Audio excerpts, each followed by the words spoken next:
ஆண்டவராகிய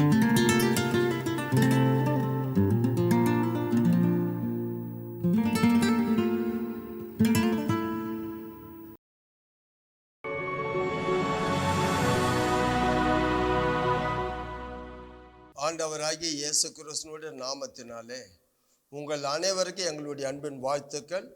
தினம் ஒரு வாக்குத்தத்த நிகழ்ச்சி மூலமாய் சந்திப்பது எங்களுக்கு மிகவும் மகிழ்ச்சியாக இருக்கு. இந்த காலை வேளையில் பரிசுத்த ஆவியானவர் நம்மோடு பேசுகிறதை கேட்கலாம். சங்கீதம் புத்தகம் 37வது அதிகாரத்திலே 40வது வசனம் வாசிக்கலாம். கர்த்தர் அவர்களுக்கு உதவி செய்து அவர்களை விடுவிப்பார். அவர்கள் அவரை நம்பியிருக்கிறபடியால் அவர்களை துன்மார்க்கனுடைய கைக்கு தப்புவித்து ரட்சிப்பார். நல்லா கவனிக்கணும் தேவனுடைய பிள்ளை. இந்த காலையில ஆண்டவர் உங்களை தப்புவித்து ரட்சிப்பார். துன்மார்க்கனுடைய கையிலிருந்து உங்களை மீட்டெடுப்பார். அக்கிரமக்காரனுடைய கையிலிருந்து மீட்டெடுப்பார். உங்களை தப்பி வித்து ரட்சிப்பார். ரட்சிப்பார்னா விடுதலை கொடுப்பார்னு அர்த்தம். இன்னைக்கு ஏதோ ஒரு விஷயத்துல சிக்கப்பட்டுட்டோம், அகப்பட்டுட்டோம், தெரிஞ்சோ தெரியாமல. அதனால இன்னைக்கு தேவனுடைய பிள்ளை எனக்கு விடுதலை கிடைக்காதா, எனக்கு இந்த சிறையிருப்பிலேருந்து ஒரு மாற்றம் வராதா, கொஞ்சம் நாம் ஆண்டவர் சமூகத்தில் கெஞ்சிட்டு இருக்கிறோம், கேட்டுட்டு இருக்கிறோம். ஆண்டவர் சொன்னார் உங்களை தப்பி வைப்பார், உங்களை விடுவிப்பார். அப்படின்னா இங்கே என்ன அர்த்தம்? நீங்க அவரை நம்பி இருக்கிறபடினால்தான். நம்பி இருக்கிறவங்க ஆண்டவரே நோக்கி பார்க்குற நீங்க ஏதோ ஒரு விஷயத்துல கொஞ்சம் தவறு பண்ணிட்டோம், சிக்கப்பட்டுட்டோம். எப்படின்னு கேட்டீங்கன்னா ஏதோ ஒரு பொருளாதார காரியங்கள்ல, ஏதோ ஒரு காரியத்தில். அப்ப இங்க ஆண்டவர் என்ன சொல்றேன்னா, எரேமியா புத்தகம் 39ல் நீங்க 17-18 வாசிக்கலாமா? ஆனால் அந்த நாளிலே உன்னை தப்புவிப்பேன் என்று ஆண்டவர் உங்களுக்கு வாக்கு கொடுக்கிறார். எந்த நாளிலே? உனக்கு இக்கட்டு, உனக்கு நெருக்கம், அநேக விதத்தில் எங்கேயோ தெரியாம நம்ம என்ன பண்ணிட்டோம், ஃபைனான்ஸ் வாங்கிட்டோம், கடன் வாங்கிட்டோம், யாருக்கிட்ட ஏதோ வாங்கிட்டு ஏதோ ஒன்று மாட்டிக்கிட்டோம். ஆனால் இப்போ எல்லாமே நெருக்கிறாங்க. அப்படியாப்பட்ட ஒரு சூழ்நிலை அந்த நாளில உன்னை தப்புவிப்பார், உன்னை தப்புவிப்பேன் என்று கர்த்தர் சொல்லுகிறார். நீ பயப்படுகிற மனுஷன் கையிலே ஒப்பு கொடுக்கப்படுவது இல்லை. பயப்படாதீங்க. நீங்க பயப்படுகிற மனுஷன் கையில ஒப்பு கொடுக்கப்படுவதில்லை. அப்படின்னா என்ன அர்த்தம்? தேவனுடைய பிள்ளைகளை நம்ம என்ன பண்ணிடுவாங்களோ, நம்மளை குடும்பத்தை என்ன பண்ணிடுவாங்களோ, அவங்க பலவான்களாச்சே, ஜனம் பெருத்தவங்களாச்சே, ஊரே அவங்களுக்கு தானே சப்போர்ட் பண்ணுது, அவங்க கூட பெரிய திரளான கூட்டமே இருக்குது, அவ்வளோ பேர் நம்மளை ஆண்டவரை விழுங்கிடுவாங்களோ அப்படின்ற ஒரு பயம். அப்படிதான் சொன்னேன். அவங்களுக்கு நீங்க என்ன பண்ண வேண்டாம். அடுத்த வசனம் வாசிங்க. உன்னை நிச்சயமாக விடுவிப்பேன். ஆண்டவர் சொல்ல, உன்னை நிச்சயமாய் விடுவிப்பேன். நீ பட்டயத்துக்கு இரையாவது இல்லை. நீ என்னை நம்பினபடியினால் உன் பிராணன் உனக்கு கிடைத்த கொள்ளை பொருளை போல இருக்கும் என்று கர்த்தர் சொல்லுகிறார். இன்னைக்கு ஆண்டவர் சொல்ல, நிச்சயமாய் இந்த காலையில நம்புங்க, நிச்சயமா கர்த்தர் உங்களை விடுவிப்பார்.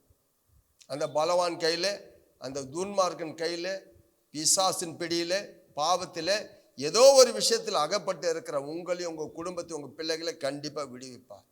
நீ அவரை நம்பி இருக்கிற யாரோ ஒருத்தர் தன் பிள்ளைக்காக, தன் கணவனுக்காக, தன் குடும்பத்திற்காக கண்ணீரோடு செபிக்கிறீங்க, அவரை நம்பி இருக்கிறீங்க, கண்டிப்பா அந்த துன்மார்க்கன் கையிலிருந்து விடுதலை தருவார், அவங்களை ரட்சிப்புக்குள்ள கொண்டு வருவார்.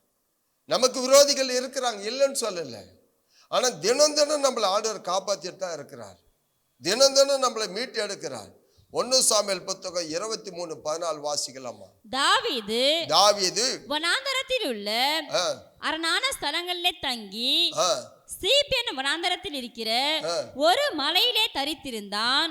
சவுல் அனுதினமும் அவனை தேடியும் தேவன் அவனை அவன் கையில் ஒப்பு கொடுக்கவில்லை. நல்லா கவனிக்கணும். 3000 பேர் சவுல் இராணுவத்தை கூட்டின்னு போறான், ஒரு ஆளை பிடிக்க. 3000 பேர் இராணுவமே அவனை தேடிட்டு இருக்குது தாவீதை. அந்த தாவீதை தேடும் போது தினம் தினம் அதே தான் வேலை அவனுக்கு. சவுலுக்கு அதான் வேலை. அவனை எப்படி ஆகிலும் கொன்னுடணும், எப்படி ஆகிலும் அழிச்சிடணும் அப்படின்ற ஒரு பெரிய பிளானோடு தான் தேடினே இருக்கிறான். அதே போல பிசாசு வகை தேடிட்டு இருக்கிறான் நமக்கு, நம்ம குடும்பத்திற்கு. ஆனா ஆண்டவர் என்ன பண்றாரு, அவன் கையில ஒப்பு கொடுக்கல. தாவீத சவுல் கையில் அந்த வசனம் சொல்லுது, வாசிங்க அந்த வசனம். சவுல் அனுதினமும் அவனை தேடியும் தேவன் அவனை அவன் கையில் ஒப்பு கொடுக்கவில்லை. அவன் கையில ஒப்பு கொடுக்கல, அனுதினமும். அப்ப தினம் நம்மள எல்லாவற்றிலும் எப்ப இவங்க ஏமாறுவாங்க, எப்ப இவங்க நம்ம கிட்ட மாட்டு அப்படின்னு வகை தேடிட்டு இருக்கிறோம். ஆனா ஆண்டவர் ஒப்பு கொடுக்கல. அவர் உங்களை பாதுகாக்கிறார். அவருடைய கரமே உங்களை மறைக்கிறது. அவருடைய காயத்தினால மறைக்கப்பட்டு இருக்கிறீங்க. பயப்படக்கூடாது. சின்ன விஷயம் ஏன்னு கேட்டேன்னா, வேதம் அப்படிதான் சொல்லு. எரேமியா புத்தகம் 1ஆவது அதிகாரம் 19 ஏராளமான பேர் யாருன்னா வரட்டும், கவலைப்படாதீங்க. ஆண்டவர் உங்களை இம்மட்டும் தப்பி வைத்தார், இம்மட்டும் தாங்கினார், இது வரைக்கும் உங்களை விடுவித்தார், இன்னைக்கு வரைக்கும் உங்களை தூக்கி சுமந்து கொண்டு இருக்கிறார். வாசிங்க.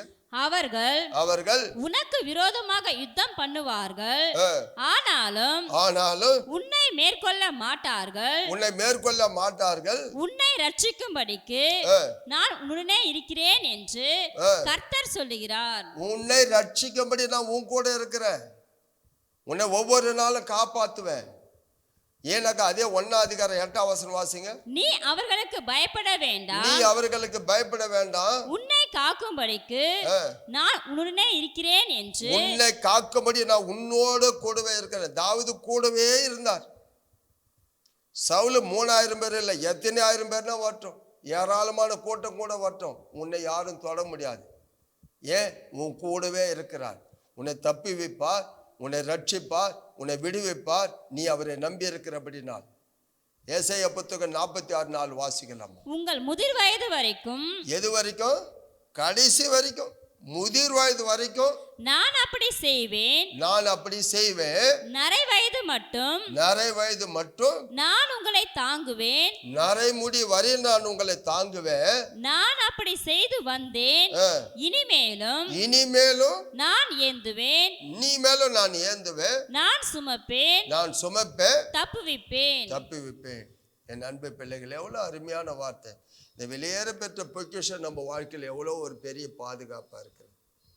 நமக்கு வலி வரும்போதெல்லாம், பயம் வரும்போதெல்லாம் இந்த வார்த்தை நம்மளை பலப்படுத்துகிறது. இந்த வார்த்தை நம்மளை தைரியப்படுத்துகிறது, ஆறுதல் படுத்துகிறது, காயங்களை ஆற்றுகிறது. அதனால்தான் இன்னைக்கு ஆண்டவர் காலையில நம்ம கிட்ட சொன்னார். சங்கீதம் புத்தகத்தில் 37:40 வாசிங்க மறுபடியும். கர்த்தர் அவர்களுக்கு உதவி செய்து என்ன பண்ணுவாராம்? கர்த்தர் நமக்கு உதவி செய்து அவர்களை விடுவிப்பார். அவர்கள் அவரை நம்பியிருக்கிறபடியால் அவர்களை துன்மார்க்கனுடைய கைக்கு தப்புவித்து ரட்சிப்பார். பயப்படாதீங்க, தைரியமா இருங்க. ஆண்டவர் உங்களை கைவிட மாட்டார், உங்க கூடவே இருக்கிறார், ஒருவனும் தொடவிட மாட்டார்.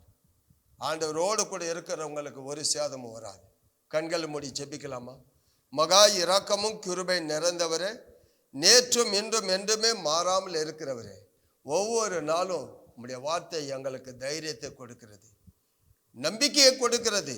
விசுவாசிக்கிறோம் ஆண்டவரே, நீங்க எங்க கூட இருக்கிறது. உண்மையிலே எங்க கூட இருப்பதான் இன்னைக்கு வரைக்கும் நாங்கள் உயிரோடு இருக்கிறோம். நரைமுடி வரைக்கும் நீங்க இனிமேலும் எங்களை தாங்குவீங்க, ஏந்துவீங்க, சுமப்புவீங்க, தப்பி வைப்பீங்க. ஏன்? நீங்க எங்களுக்கு உதவி செய்து ஆண்டவரே ஒவ்வொரு நாளும் எங்க கூட இருக்கிறீங்க. காரணம், நாங்க உங்களையே நம்பி இருக்கிறோம். ஆகையால் நிச்சயமா இந்த காலையில விடுதலை தாங்க. என் பிள்ளைகள் விடுதலையோடு உங்களை ஆராதிக்கட்டும், துதிக்கட்டும், உங்க நாமம் மகிமைப்படட்டும். இயேசுவின் நாமத்தில் ஜெபிக்கிறோம் நல்ல ஆண்டவரே, ஆமென்.